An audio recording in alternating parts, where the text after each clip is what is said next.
Hello बच्चों, तो मैं हूं आपकी रुचि मैम और आज मैं एक ऐसा सेशन लेकर आई हूं जिसमें आपको सभी सवालों के जवाब मिलने वाले हैं। तो जो भी बच्चे इस साल बोर्ड एग्जाम देने वाले हैं उनके मन में कई बातें चल रही हैं कि हम कितने घंटे पढ़ें, हम कहां से शुरू करें, हम क्या करें क्या ना करें। तो इन सभी सवालों के जवाब आपको आज की इस वीडियो में मिलने वाले हैं, तो एंड तक वीडियो जरूर देखिएगा। बच्चों, हम सभी का कोई ना कोई टारगेट है। किसी का टारगेट है स्टेट टॉपर बनने का, किसी का टारगेट है डिस्ट्रिक्ट टॉपर बनने का, तो किसी का टारगेट है 95% लाने का। अब हमारे पास जो समय बचा है वो बहुत ही कम है। हम उंगलियों पर दिन गिन सकते हैं आखिरी 60 दिन और हमारा टारगेट है 95% लाने का, स्टेट टॉपर बनने का। तो क्या यह संभव है? बच्चों, मैं ये बिल्कुल नहीं कह रही कि आज की इस वीडियो को जो भी बच्चा देखेगा वो स्टेट टॉपर बन ही जाएगा, लेकिन हाँ, अगर आप इस वीडियो को एंड तक जरूर देखते हैं और बताई गई बातों को फॉलो करते हैं तो हाँ, आपकी परसेंटेज अगर 65% अभी आ रहे होंगे तो वो बढ़कर 85% आ सकते हैं। अगर आप 75% ला रहे होंगे तो आप 90 से 95% तक ला सकते हैं। तो बच्चों, चलिए शुरू करते हैं बिना समय गंवाए। तो आज के सेशन को शुरू करने के पहले मैं मिलवाना चाहूंगी इस बच्चे से। तो मुझे लगता है कि आप में से बहुत सारे लोग इनको जानते भी होंगे और जिनको नहीं पता है मैं बता दूं कि ये हैं यूपी बोर्ड के स्टेट टॉपर प्रिंस पटेल। कितना गौरवान्वित महसूस होता है जब हमारे माँ बाप हमारे बगल में खड़े और लोग हमारा इंटरव्यू ले रहे हों। जो लोग आज जानते नहीं है कि हम किस गांव में हैं, हम किस शहर में रह रहे हैं, या फिर मेरे माँ बाप क्या कर रहे हैं, मेरे घर में कितने सदस्य हैं, अगले दिन ही ऐसा हो जाता है कि रिजल्ट आने के बाद लोग गाड़ियां भर भर के हमारे गांव पहुंच रहे हैं, इंटरव्यू ले रहे हैं। कभी माँ के साथ फोटो खिंचवा रहे हैं, तो कभी पापा के साथ खिंचवा रहे हैं, तो कभी पूरे घर से पूछ रहे हैं कि बच्चा कितने घंटे पढ़ता था या फिर इसने कैसे इस मुकाम को हासिल किया। और जो वो फीलिंग होती है ना, शायद है कि उस फीलिंग का एहसास हम तभी कर सकते हैं जब हम वहां पर पहुंचे हों। लेकिन हाँ, हम सब का कहीं ना कहीं एक अंदर से एक टारगेट है, अंदर से एक हमारा सपना है कि हाँ यार, अपने माँ बाप को हम ये दिन तो जरूर दिखाएं कि जब हाँ उनको फक्र हो हमें अपनी औलाद कहने में कि लोग हमारे माँ बाप का इंटरव्यू ले रहे हैं क्योंकि हम आज उनकी संतान हैं। तो हाँ, ये चीज संभव है, बिल्कुल संभव है बच्चों। लेकिन संभव तभी है जब आप ठान लेंगे, और ठान लोगे तो मेहनत करनी पड़ेगी और क्या स्ट्रैटेजी बनानी है उसके लिए बच्चों मैं आपकी हेल्प करूंगी। तो आज बेटा जी मैं आपको वही बातें बताऊंगी जो मैंने उस टाइम पर फॉलो करी थी जब मैं आपकी जगह पर थी। तो बच्चों, जो मैं एक बात की जो सच्चाई है ना वो ये है कि भाई अगर सूरज की तरह चमकना है तो उसकी तरह जलना तो पड़ेगा। लेकिन हाँ, वहीं पर एक बात ये भी कटू सकते हैं कि मेहनत करने में मन आज तक किसी का नहीं लगा, चाहे आप हो, चाहे मैं हूं और चाहे ये प्रिंस पटेल हो। मेहनत करने में कभी किसी का मन नहीं लगता है बेटा, मन को लगाना पड़ता है। कभी मन नहीं करता है सुबह 5 बजे उठने का, हमेशा बहाने दिमाग में आएंगे। लेकिन जब आपके सपने आपके बहानों से ऊपर हो जाएं तो हाँ, सब संभव है। जब आप ये ठान लो कि नहीं मुझे 10 घंटे पढ़ना है, मुझे सुबह 5 बजे उठना है, तो हाँ, तब बेटा कोई बहाना काम नहीं आएगा, है ना। तब कोई बहाना जो है ना आपके सपने के आड़े नहीं आएगा। तो सबसे पहले तो ये आपको दिमाग में बात बिठानी होगी कि अरे इतना सिलेबस है, कैसे होगा? भाई होगा, और तुम्हें ही पढ़ना पड़ेगा। अगर हाँ पढ़ने के लिए तैयार हो, अगर हाँ जो भी मैं बातें बताने वाली हूँ वो करने के लिए तैयार हो तो ही वीडियो को देखना, अदरवाइज वीडियो को बंद कर दो। अभी अपना डेटा बर्बाद मत करो और आप जा सकते हो, वीडियो को छोड़ के जा दो, मुझे कोई दिक्कत नहीं, चले जाओ, दफा हो जाओ, कोई दिक्कत नहीं है। बट हाँ, अगर चिंगारी अगर जग गई है ना तो बेटा जी अब आज इस वीडियो को देखने के बाद वो आग का रूप ले लेना चाहिए और आग सही दिशा में लगानी है। स्ट्रेटजी जब सही होगी ना, जब सही दिशा में काम करोगे तो मंजिल तक आराम से पहुंच पाओगे। तो अब चलते हैं कि हमें किन किन बातों को फॉलो करना है। सबसे जो पहली चीज है वो है स्वयं का मूल्यांकन। अब आपको स्वयं का जो मूल्यांकन है वो कई स्टेजेस में करना है। सबसे पहली चीज आपको ये देखना है कि जो मैंने अभी तक पढ़ा हुआ है या फिर जो भी मैं क्लासेस कर रहा हूँ मैं खुद को कहाँ पर पा रहा हूँ। क्या मेरे क्लास में जो 50 बच्चे हैं, क्या मैं 50वें नंबर पे हूँ, या फिर क्या मैं उन 50 बच्चों को छोड़ करके मैं 20 नंबर पे हूँ, या फिर मैं उन 50 को पीछे कर चुका हूँ, मैं पहले नंबर पे हूँ।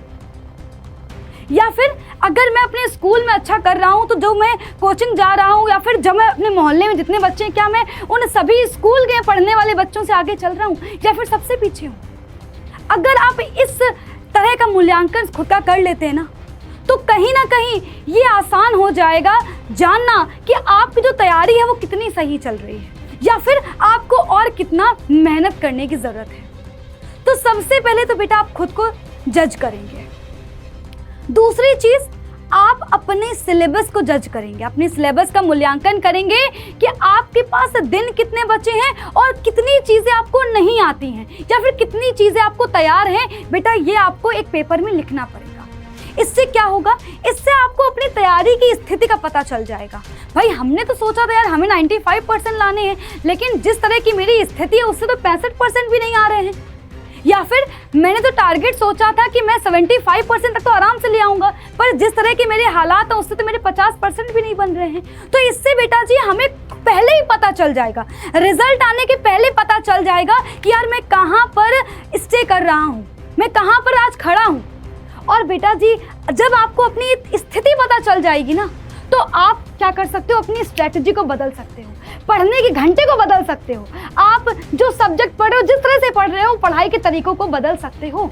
तो सबसे पहली चीज़ तो बच्चों आपको ये करनी है। दूसरी चीज़, अब हम क्या करेंगे, जो हमारे पास सिलेबस है, जो भी हमारे जितने भी सब्जेक्ट हैं उन सभी का जो सिलेबस है उसको बेटा जी आपको क्या करना होगा, छांटना होगा।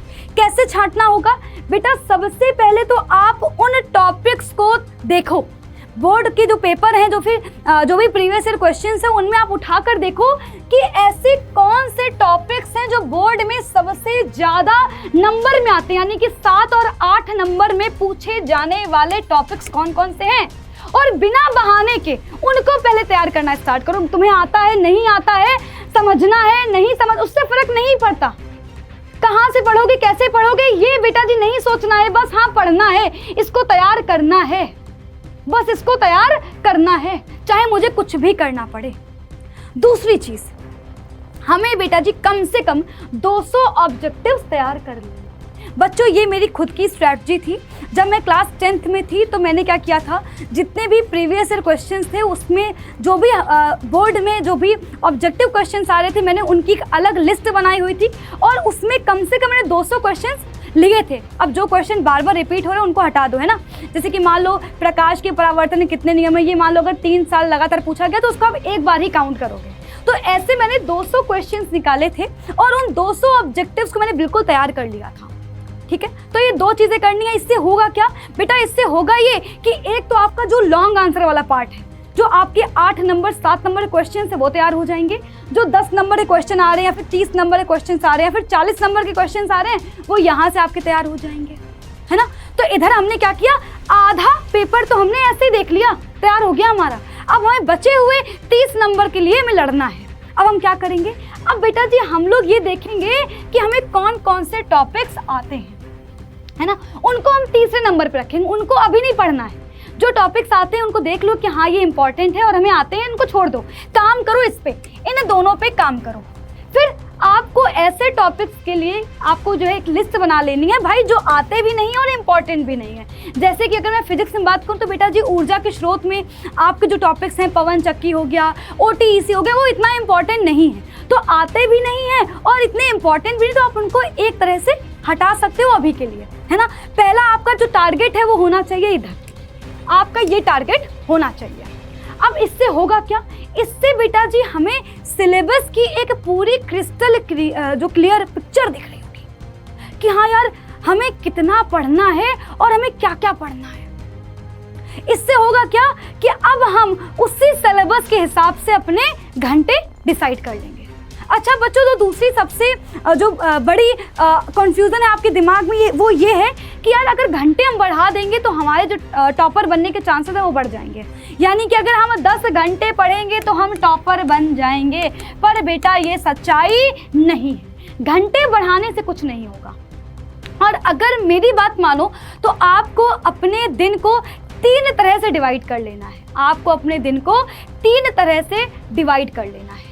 बेटा जी वो क्या है बच्चा? वो ये है कि आपको सबसे पहले तो क्या करना है, अपनी लाइव क्लास के लिए घंटे निकाल लो कि कितने घंटे क्या करोगे, लाइव क्लास लोगे। ठीक है बेटा जी, उसके बाद आपको निकालना है लर्न करने वाले घंटे। और मुझे लगता है कि आप सही बच्चों को सुबह उठकर लर्न करना चाहिए, है ना। जो जितना मुझे लगता है कि यार सुबह जो लर्न करते हैं वो हमारा दिमाग में काफ़ी देर तक रहता है और अच्छा रहता है। ठीक है, अच्छा इसके बाद बच्चों जो आपका तीसरा जो पॉइंट होने वाला है वो ये है प्रैक्टिस, है ना। प्रैक्टिस ये बच्चों बहुत इंपॉर्टेंट पार्ट है कि हमें प्रैक्टिस करनी है और इसको ही हम लोग सेल्फ स्टडी कह सकते हैं। बेटा सेल्फ स्टडी में फ़ोन नहीं आता है। ठीक है, सेल्फ स्टडी का मतलब ये होता है कि हमने क्वेश्चंस उठाए और हम उनकी प्रैक्टिस कर रहे हैं, हम लर्न कर रहे हैं, ये सेल्फ स्टडी है। तो बच्चों आपको अपने दिन के घंटों को कुछ इस तरह से डिवाइड करना होगा। हम कितने घंटे लाइव क्लास करेंगे, कितने घंटे लर्न करेंगे, कितने घंटे प्रैक्टिस करेंगे। अच्छा अब मैं प्रैक्टिस करनी क्या है, ये तो पता है कि practice practice practice practice makes a man perfect, पर हमें प्रैक्टिस करनी किसकी है बच्चों? यहाँ पर जो पॉइंट्स लिखे हैं इनकी तो प्रैक्टिस करनी ही करनी है, इसमें ये डाउट नहीं। मैं तुमसे कह नहीं रही हूँ कि कर लेना, मैं कह रही हूँ कि इसमें करना पड़ेगा। इम्पॉर्टेंट चित्र एक एक बार बनाकर देख लेना। मानव हृदय तुम देखोगे तुम्हें लगेगा यार हाँ मैं बना लूँगा, पर जब एग्जाम में बनाओगे तो उसमें बहुत टाइम लगेगा और तुमसे बनेगा भी नहीं, है ना। जैसे तुमने एक्सपेक्ट किया था कि यार मेरे से तो आराम से बन जाएगा, पर नहीं बनेगा। तो बेटा जी सारे चित्र कम से कम एक बार बना करके देख लो। बेटा आप सभी बच्चों को लॉन्ग आंसर जो लर्न करते हैं हम लोग, उनको एक बार टाइमर के साथ लिख कर जरूर देख लो। ये हम नहीं करते हैं, हम केवल लर्न कर लेते हैं और हम सोचते हैं कि जाकर के एग्जाम में लिखेंगे और फिर हमसे जो है ना एक जो क्वेश्चन उठता है कि मैम हमने याद तो किया था पर हम लिख नहीं पाते हैं। वो लिख इसलिए नहीं पा रहे हो क्योंकि बेटा जी आपने उस लॉन्ग आंसर को तो लिख कर देखा ही नहीं। अब होगा क्या, इससे आपको 2 बातें समझ में आएंगी कि यार जब हम लॉन्ग आंसर लिख रहे हैं तो हम कितना टाइम ले रहे हैं, क्योंकि सबसे ज़्यादा जो टाइम कंज्यूमिंग होते हैं वो यही होते हैं। पेपर में यही छूटते भी हैं और सोचो 7 से 8 नंबर के आते हैं। ये पूरा पेपर अच्छा किया, लॉन्ग आंसर छूट के बेटा जी सोचो आपके ऐसे ही नंबर चले गए, 14 नंबर तो ऐसे ही चले गए। अब इससे आपको एक और इम्पॉर्टेंट बात पता चल जाएगी कि जो हमारी राइटिंग है वो कैसी हो रही है। अगर आपको लग रहा है कि यार ये राइटिंग तो हमें खुद भी अच्छी नहीं लग रही है, तो आप उसको चेंज करो, उसकी प्रैक्टिस करो। और कैसे प्रैक्टिस करो कि डेली लॉन्ग आंसर लिख के देखो ना। मैं बेटा जी डेली एक लॉन्ग आंसर लिख कर देखती थी और ये बेटा मैंने लगातार 2 मिनट तक किया था बिना किसी ब्रेक के। आप करके देखो, मैं बता रही हूँ ना बेटा, मैं गारंटी लेती हूँ कि आपकी राइटिंग, आपका जो टाइम है ना बेटा, दोनों जो है सुधर जाएगा। अगर आप पहले दिन लिखोगे तो लॉन्ग आंसर को लिखने में 15 मिनट से 20 मिनट तक लगेंगे, लेकिन हाँ अगर आप डेली प्रैक्टिस करोगे तो बेटा जी आराम से 5 से 7 मिनट में लॉन्ग आंसर आपका लिख जाएगा और आराम से पन्ने भी भर जाएंगे, है ना। तो इस तरह से बेटा जी क्या करना है, हमें प्रैक्टिस करनी है इन चीज़ों की। मैप बनाकर देख लेना बेटा, देखो एसएसटी में आपके मैप्स आते हैं, इन मैप्स की प्रैक्टिस जरूर करनी है, केवल देखने से काम नहीं चलेगा। साथ ही साथ बच्चों एक मॉडल पेपर आपको सॉल्व करना है, पूरे वीक में एक मॉडल पेपर सॉल्व कर लो, करना स्टार्ट कर दो और 3 घंटे का टाइमर लेके, ताकि आप ये देख पाओ कि 3 घंटे में आप कितना लिख पा रहे हो, आप पेपर में कैसे रिप्रेजेंट कर पा रहे हो। बच्चों खुद का टीचर आपको खुद बनना पड़ेगा। 3 घंटे मॉडल पेपर सॉल्व करो और फिर खुद को नंबर दो कि यार मैं तो सोच रहा था कि एग्जामिनर इसमें 7 नंबर पूरे दे देगा, पर मैं तो खुद 5 नंबर से ज़्यादा नहीं दे पा रहा हूँ, इसमें तो मैंने इतना लिख ही नहीं पाया। तो बेटा जी आपको अपनी तैयारी की जो पूरी एक पिक्चर है, वो जो क्लियर पिक्चर है वो आपको दिख रही होगी, नज़र आ रही होगी। और बेटा जी अभी मौका है, अगर हम अभी कहीं पर लैग कर रहे हैं, कहीं पर अगर हम पीछे रह जा रहे हैं तो उसको अभी हम सुधार सकते हैं, पूरा वक्त है। अच्छा बच्चों एक चीज़ और है, मैं आपसे एक बात और कहना चाहूँगी कि सभी लोगों को बोर्ड की कॉपी का पता होगा। बेटा बोर्ड की जो कॉपी है ना वो हमारे रेगुलर कॉपी से थोड़ी अलग होती है, तो आप सभी को बोर्ड कॉपी खरीद लेनी है। 5-10 कॉपियाँ खरीद लो, 5-5 रुपया 10-10 रुपये की एक कॉपी आती है, खरीद लो बोर्ड कॉपी और इस बोर्ड कॉपी में ही मॉडल पेपर को करना स्टार्ट करो। इससे आपको ये भी समझ में आ जाएगा कि मेरी कितनी लाइन्स भर रही हैं, कितने पेज भर पा रहे हैं।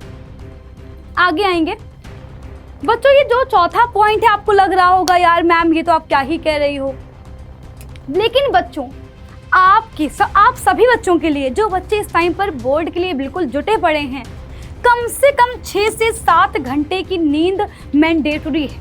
बच्चों आपको ना लग रहा हो कि मैम हम तो सो रहे हैं प्रॉपर, पर बेटा जी मैं सच बता रही हूँ कि जो बच्चे ना सोचते हैं कि नहीं हम तो 12 घंटे पढ़ेंगे, 14 घंटे पढ़ेंगे, हम केवल 4 घंटे सोएंगे, लेकिन बेटा जी आप एक दिन 4 घंटे सो लोगे, ठीक है, 2 दिन सो लोगे, लेकिन तीसरे दिन जो आप पढ़ रहे होगे ना उस टाइम पर आपको समझ में आया कि आप जो पढ़ रहे हो वो आपको समझ नहीं आ रहा, कि किताब के आगे बैठे हो, तो बेटा जी आज रात की जो अच्छी नींद है वो आपका कल का दिन बेहतर बनाएगी। तो इसलिए आपको डेली 6 से 7 घंटे सोना ही सोना है बच्चों। अब इसके बाद मैं आती हूँ अपने 5वें पॉइंट पे, कि जो ये पॉइंट है बहुत इंपॉर्टेंट है, कि जो समय का आपको बचाव करना है वो बहुत ही समझदारी के साथ करना है। आपको बिल्कुल भी समय बर्बाद नहीं करना है। अगर आज आप मान लो 5 मिनट बर्बाद करो, सोचा यार ठीक है मैंने 2 घंटे पढ़ लिया, लाओ 5 मिनट का ब्रेक ले लेते हैं, ठीक है, आपने सोचा लाओ 10 मिनट का ब्रेक ले लेते हैं, तो आप सोचो ना ये 10 मिनट अगर आप जोड़ोगे ना तो बेटा जी ये जो है ना करीब 10 से 20 घंटे बनेंगे, और आप उस घंटों में यार एक सब्जेक्ट तैयार कर सकते हो। तो आपको बिल्कुल भी समय जो है बर्बाद नहीं करना है बेटा जी। ये आपको बहुत ही चालाकी से करना होगा, जैसे कि अगर स्कूल में फ्री टाइम मिल रहा है तो आप उसमें पढ़ो, जो भी लिखने वाला काम है स्कूल में कर लो, है ना। घर पे अगर मान लो कोई रिश्तेदार आए हुए हैं उस टाइम पर आपको लग रहा है कि यार हल्ला गुल्ला बहुत हो रहा है, उस टाइम पर मैथ्स लगा लो, जब सब लोग सो जाएं तब लर्न कर लो, है ना। आपको लग रहा है यार मैं सुबह उठ नहीं पाया, दोपहर में लर्न कर लो, यानी कि आपको किसी भी तरीके से आपको टाइम बचाना है। टाइम मैनेजमेंट बहुत इंपॉर्टेंट है बच्चों। आगे जो हमारा आखिरी पॉइंट है वो बहुत ज़्यादा इंपॉर्टेंट है। इस टाइम पर आपको नेगेटिव लोगों से और नेगेटिव विचारों से दूर रहना होगा। जो लोग ये कहते हैं ना कि भाई यार 10th के परसेंटेज काम नहीं आते, 10th की मार्कशीट काम नहीं आते, उनसे दूर हो जाओ। जो बच्चे कह रहे हैं कि भाई यार अरे यार क्या होगा, तू क्यों पढ़ रहा है, अभी तो बहुत टाइम बचा, उनसे दूर हो जाओ, उनसे दूरी बना लो। और बेटा जी आप सही लोगों को ना बेटा जी एक काम करना चाहिए कि यार जो अपने दिन की शुरुआत है ना वो एक मोटिवेशनल वीडियो सुनने के साथ करो। आप जब भी सुबह उठ रहे हो एक मोटिवेशनल वीडियो सुना आपने, इससे क्या होगा, इससे ना आपके अंदर एक चिंगारी पैदा हो गया, कह सकते हैं एक जो है ना एक अंदर से एक लगता है कि यार नहीं अपने अंदर एक जोश आ गया, जुनून आ गया, एनर्जी आ गई, और ये एनर्जी पूरा दिन आपके साथ रहेगी। इससे होगा क्या, आप पूरे दिन मोटिवेटेड रहोगे, यार नहीं मुझे कुछ करना है, मुझे कुछ करना है, मुझे करना है। अच्छा, तो इस तरह से आपको बेटा जी हमेशा फोकस्ड रहना है, आपको नेगेटिव लोगों से दूरी बना लेनी है। अच्छा, एक और जो मैं इम्पॉर्टेंट बात कहना चाहूँगी आप लोगों से कि डिस्ट्रैक्शन से बचो। अब वो डिस्ट्रैक्शंस बेटा जी आपका मोबाइल फ़ोन हो सकता है, किसी की शादी हो सकती है कि भाई बाकी घर वाले जा रहे हैं उनको जाने दो, लेकिन आप मत जाओ, क्योंकि शादी खाना खा के आओगे है ना, हैवी खाना खाओगे, तुरंत नींद आ जाएगी। रात में सोचा था कि यार प्रैक्टिस करेंगे बट नहीं हो पाएगी। जो दोस्त कहे यार चलो घूमने चलते हैं, नहीं जाना यार, 2 महीने के लिए छोड़ दो। बिगड़ैल दोस्त है उनको छोड़ दो, जिनको लग रहा है ना अपने को पता होता है कि कौन दोस्त अच्छा है कौन दोस्त अच्छा नहीं है, उनको छोड़ दो, है ना। अपने आस पास के जो माहौल है ना उसको आपको चेंज करने की ज़रूरत है, चाहे वो आपके दोस्त हो और चाहे पढ़ने की जगह हो। अगर आपको लग रहा है कि यार नहीं मैं छत पर बैठ के अच्छे से पढ़ सकता हूँ तो वहाँ पर पढ़ना स्टार्ट कर दो। आपको लग रहा है कि मैं सुबह जो है ना छत पर जाके पढ़ूंगा तो मैं ज़्यादा अच्छे से पढ़ पाऊँगा, आप पढ़ना स्टार्ट करो वहाँ पर, है ना। तो बेटा जी आपको अपने आसपास का माहौल बदलने की बहुत ज़्यादा ज़रूरत है। बच्चों एक चीज़ मैं और कहना चाहूँगी, जो व्हाट्सएप ग्रुप्स हैं सबसे ज़्यादा यही हमें डिस्ट्रैक्ट करते हैं। जिस व्हाट्सएप ग्रुप में ज़्यादा बात हो रही उससे आप हट जाओ, उसको लीव कर दो। सोशल मीडिया चाहे आपका इंस्टाग्राम हो, फेसबुक हो, अभी हटा दो यार, 2 महीने की बात है। और बेटा जी अपना खाना 2 महीने तक बेटा जी अपना खाना भी आपको सुधारना है। ये नहीं कि कुछ भी खा लिया, आलू पराठे खा के बैठ गए, नींद आएगी, नहीं पढ़ पाओगे। ढेर सारे चावल खा के बैठ गए, नहीं पढ़ पाओगे। तो बेटा जी ये आपको बहुत ही ज़्यादा बदलने की ज़रूरत है। तो बच्चों ये जो है ना सारे पॉइंट्स वो हैं जो मैंने खुद भी उस टाइम पर फॉलो किए थे, और अगर आप फॉलो करेंगे ना तो बेटा जी ये मेरा बिल्कुल पक्का वादा है कि आप अच्छे मार्क्स ला पाएंगे। तो ऑल द बेस्ट बच्चों, जब तक तोड़ेंगे नहीं तब तक छोड़ेंगे नहीं, और बाकी डाउटनेट की पूरी टीम आपके साथ है। All the very best.